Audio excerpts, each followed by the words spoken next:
तर तानाजी सावंतांनी राष्ट्रवादीबाबत वादग्रस्त वक्तव्य केलं। एनसीपीच्या मांडीला मांडी, पण बैठकीतून बाहेर आल्यावर उलट्या। काँग्रेस राष्ट्रवादीच्या आयुष्यात कधीही पटलं नाही। तानाजी सावंतांच्या वक्तव्याने आता नव्या वादाला तोंड फुटलेले आहे। महत्त्वाची बातमी आपण पाहतोय। एनसीपीच्या मांडीला मांडी, पण बैठकीतून बाहेर आल्यावर उलट्या झाल्या। काँग्रेस राष्ट्रवादीसोबत आयुष्यात कधीही पटलं नाही असं त्यांनी म्हटलंय। तानाजी सावंतांच्या वक्तव्याने नव्या वादाला आता तोंड फुटलेलं आहे।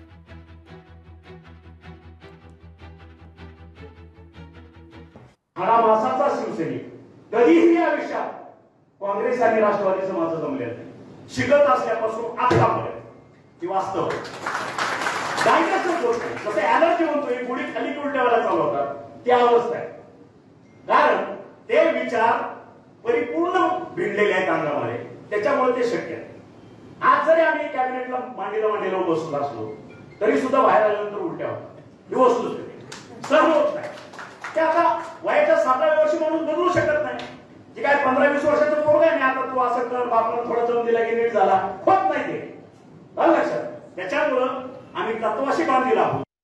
माझी तर व्यक्तिगतरित्या अजितदादांना विनंती राहील की असला ऐकून घेण्यापेक्षा आपण महायुतीमधून बाहेर पडलेलं चांगलं। आपण काय लाचार आहोत का सत्तेला? आणि हे कोण तानाजी सावंत अशा पद्धतीने बोलणार? आणि काय संबंध आहे त्यांचा बोलायचा? तानाजी सावंत यांनी महायुतीमध्ये राष्ट्रवादीला प्रवेश दिला का? खरं तर तानाजी सावंत हे बहुजन समाजातले शैक्षणिक क्षेत्रामध्ये अतिशय उत्तुंग काम केलेले एक व्यक्तिमत्व आहे। शून्यातून मोठं विश्व निर्माण केलेला व्यक्ती म्हणून आम्हाला सुद्धा त्यांचा अभिमान वाटायचा।